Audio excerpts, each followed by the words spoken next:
All right, you know how when you were a kid and it was the day before Halloween or the night before Halloween and you were just thinking about your costume, and you couldn't wait to get inside your costume, put your mask on and the whole costume, and you were thinking about going trick-or-treating and getting the candy bars and going to the rich neighborhoods to get the full-length king-size candy bars, and just the amazingness and the smell and the fog of October, and this was all on your mind the night before and you could barely sleep.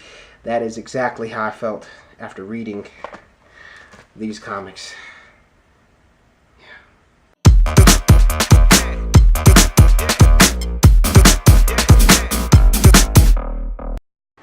So to kick off today's show, of course, you already know we're going to talk about comics first.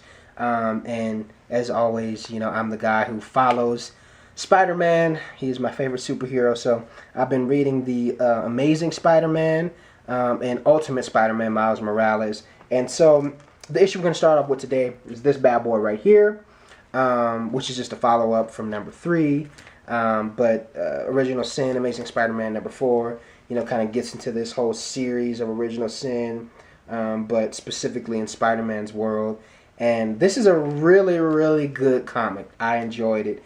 You know, Spider-Man, Peter Parker in this version, you know, now he's a businessman, so he's running Parker Industries, but he's having a hard time balancing that along with his superhero life. And then in this comic, you know, he gets called out to go do some work with the Avengers, and you know they're fighting this dude, the Watcher, you know, who's got like a eyeball for his head, and you know he reveals all these secrets, you know, to all the characters, you know, who are fighting in this battle. And so one of the secrets that Peter Parker, you know, comes to realize is that when he was bitten by his radioactive spider, there was someone else who was bitten exactly by that same spider. And, you know, this person could have replaced him a long time ago and has been concealed for many years for a purpose. That purpose we don't know quite yet because, you know, we really haven't gotten into that. But this lady who was bitten by the spider has also been kind of a target and a hunt by this guy named Moreland. And, you know, Spider-Man later in this comic, he ends up breaking her free. And she kind of calls herself Silk. She's like covered in webs and stuff. And she's really fast, almost faster than Spider-Man. And the crazy thing is, now the guy Moreland, he can sense her smell. So like he smells her now that she's out of containment. And the hunt begins, you know, with her.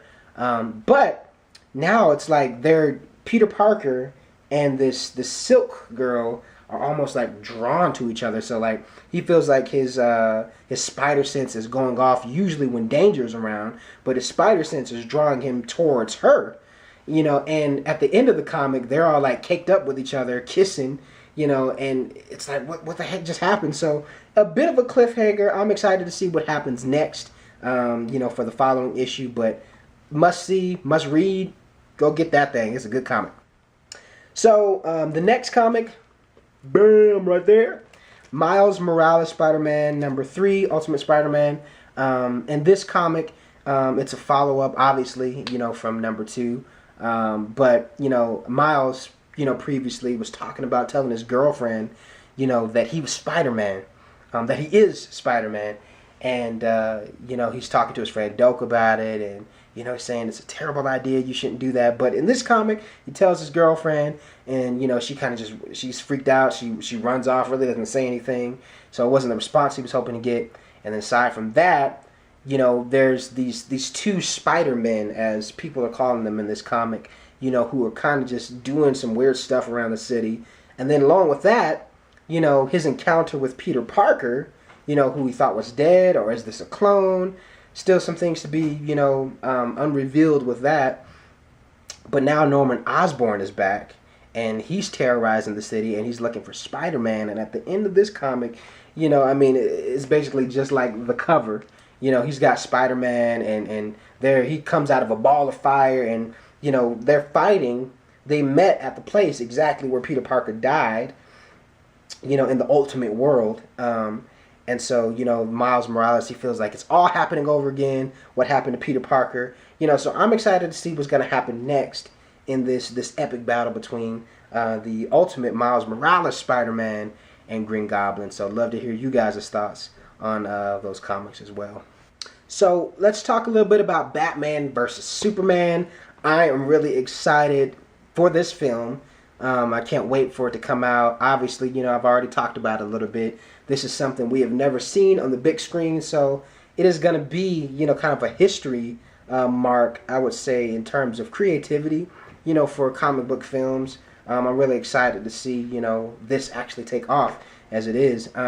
So a lot of stuff has been happening, you know, Comic-Con, we actually were able to see, you know, a lot of the characters and, you know, actors kind of come together and give some response towards the new production. But then, also, here's some cool facts that we can really look at. So, kind of in comparison with The Amazing Spider-Man 3, as I talked about in previous videos, you know, this film is going to be its own thing. So it's not, you know, the second installment from Man of Steel. It's just, you know, Batman versus Superman, whereas the same thing with, you know, The Amazing Spider-Man 3, when that's released in 2018, it's going to be its own thing, aside from the Sinister Six, which is the build-up from, you know, all the stuff that we've seen in these previous films with Spider-Man. So it's going to be its own thing. So I'm really excited for this. I think this is going to be a cool way to introduce other characters in the DC universe where, you know, hey, this is just its own standalone film, and you're able to be a little bit more flexible and more creative, I would say. But with that brings a really striking question that has so much curiosity and imagination and dreaming and routes that you can take with that. What does that mean for Batman? So we know we're going to have another standalone Superman film, but we also have this new Batman with, you know, a whole new, you know, DC world universe. So, you know, will we see some new Batman films? And, you know, what are some of the new takes or characters, you know, who will be introduced? I'm like Killer Croc and, you know, Clayface, Man-Bat. You know, I mean, it would be interesting, I feel like, to see, you know, just a different element or, you know, different characters, you know, brought about into a Batman film that we haven't seen. And I feel like thus far, that's, if that were to happen, I feel like they would go that direction, you know, just, you know, for not just for the sake of creativity, but, you know, also for the fans and, you know, to do something different that hasn't necessarily been seen, you know, particularly in a Batman film, to kind of raise the bar as it always does each time, you know, we see a Dark Knight or Crusader film that's brought to the surface. So, you know, that's one of my thoughts, and one of the things that's been puzzling me is, you know, will we see a new Batman film?